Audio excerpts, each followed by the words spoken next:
Hey everybody, this is Freedom is the Right, welcoming you back to a brand new video review. Today we're going to be taking a look at War for Cybertron Deluxe Class Warpath, and this guy is absolutely incredible.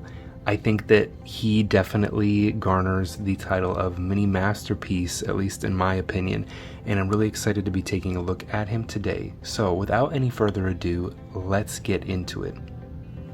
So coming in here, we can take a look at Warpath's really awesome looking tank mode. This piece is really just so great. It's covered in paint. We have nice brown paint here for the side. This really great white vibrant paint here for the tire treads. These do not of course roll. The little wheels under here are what he's supposed to roll on. Underneath here does look a little bit gappy and hollow, but honestly, like from most angles, everything is covered pretty well, and I don't really display figures laying face up, so it's not such a big deal to me. We do have the turret here, which is also covered in some nice brown paint, and it does rotate. It rotates a full 360, which is nice. One area of this that does kind of bug me is things don't seem to close together all that well.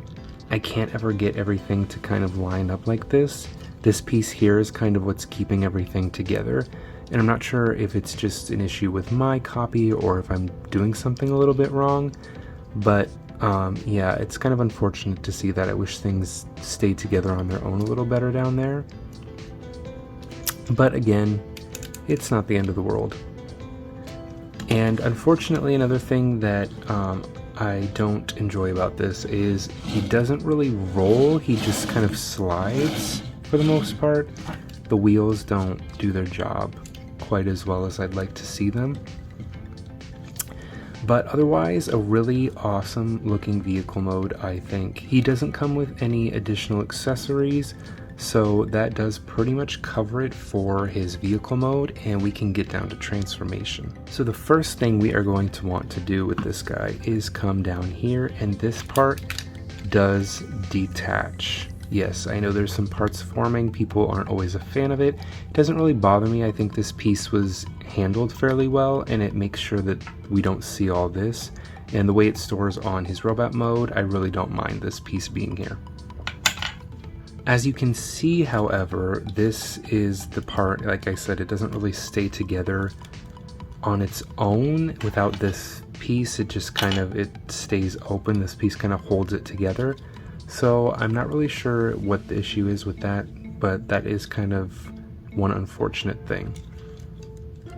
But next we are going to want to come down here and just separate. There's tabs here that peg in on the wheels, and we can go ahead and do that on the other side as well. And now we are just going to kind of want to hinge this out a little bit and do the same here. And now we can go ahead and pull the arms out and to the side and get those out of the way, and now we can just kind of put his legs down. Now this is definitely the coolest part of the transformation. The engineering that went into these legs is really nice to see. It's definitely what makes me kind of think of this as a mini masterpiece. So the first thing we're going to want to do is come here and detach that. There is a little piece that pegs in here, and then we're just going to want to fold this down. Next, we're going to want to go ahead and take the whole assembly and tab it in down here. And next, we're going to want to take this and rotate it up on this hinge. And now we're going to want to detach this. There is, again, a little peg that goes in here. And we're going to bring this down. And now we're going to fold this on the hinge and rotate the leg at the same time. And there is tabs and holes here. We're just going to rotate and connect those. Now we're going to come back here to this piece and we're going to rotate it, and it is going to sit back here. So there you have one leg done, and like I said, I just really love the engineering that went into that. It's really fantastic. And we are just going to repeat the same process on the next side. Pull this down, fold this up, peg that in there. And now we can rotate this piece up, push it down, rotate, and close this up, come around to the back,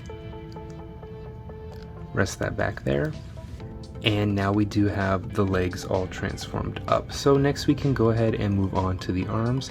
So we are going to take this piece of the tire tread and fold it and close it up like that. And we can go ahead and do the same on this side. Just fold that up. And now we're going to go ahead and come here to the back. We're going to want to flip this open and just give this a push, and his head will rotate out just like that, and you can close this piece right back up. Now this does collapse up just like that. And now we can come here to this side, pull up a little bit, and then push this in and fold that down.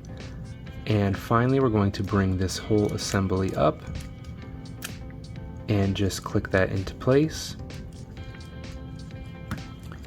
And there we have Warpath transformed up into his fantastic looking robot mode. And again, this guy just looks so awesome. He looks like he walked right off the screen, to be honest. The paint, the sculpted detail on him, coming in on the head sculpt, you can see this is really nicely done head sculpt. Nice dark eyes for Warpath, which is pretty accurate to his character. The back, it transforms up so cleanly. There is virtually no backpack at all. And of course, there is some nice white paint here for the chest. There's such great sculpted detail all along. Nice brown paint all throughout. This guy is painted and sculpted so beautifully. And coming in on some articulation, we do have the head on a ball joint. It does rotate a full 360. He can look up a little bit, down a little bit. It does rock a little side to side. Coming here to the arm, it does rotate a full 360.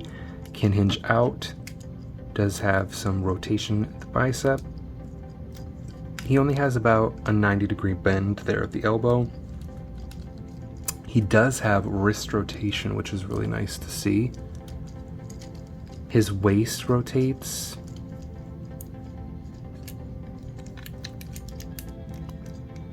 Mine is a little stiff, but there is rotation there. And then also there is a thigh swivel here. And he does get a little less than 90 degrees of bend at the knee, which is a little unfortunate to see. And of course he does have some nice ankle rocker joints. And of course we can bring in his little parts forming piece here. And this I just like to plug right onto his shoulder here. And it does act as kind of a shield, I guess. And honestly, I think it blends in pretty well. I don't think it takes away from the figure too much at all. And it works pretty nice with him. So yeah, overall, really well done figure. And that just about covers it for his robot mode. So now, first up for comparisons, we're going to take a look at War for Cybertron Earthrise Bumblebee.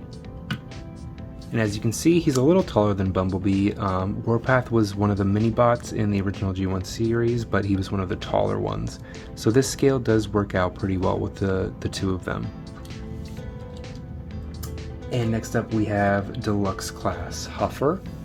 And you can see these guys are about the same size, because Huffer was also on the taller end of the mini-bots. So you can see how these guys work together. Next up, we're going to take a look at Voyager class War for Cybertron Inferno. And you can see how these guys scale and look together. And last but not least, we have War for Cybertron Earthrise Optimus Prime. So you can see how Warpath looks with the leader of the Autobots.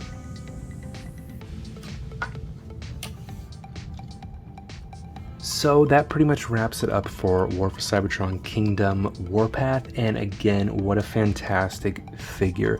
I think the paint, the sculpt work, it's all so well done. The transformation is fun, the engineering in the legs is really nice, and I do think that this guy does border on, you know, mini masterpiece. One thing that I think I would have liked to see is if that piece didn't have to hold everything together when his legs tab together. I wish it would tab together securely. Doesn't look like the connection there works out all that well. And also, it would have maybe been nice to have seen a little bit cleaner on the bottom if possible. But other than that, he is really fantastic, and I would give this guy a 9.5 out of 10. So let me know down below in the comments if you agree, if you don't, and until next time, I will see you all later.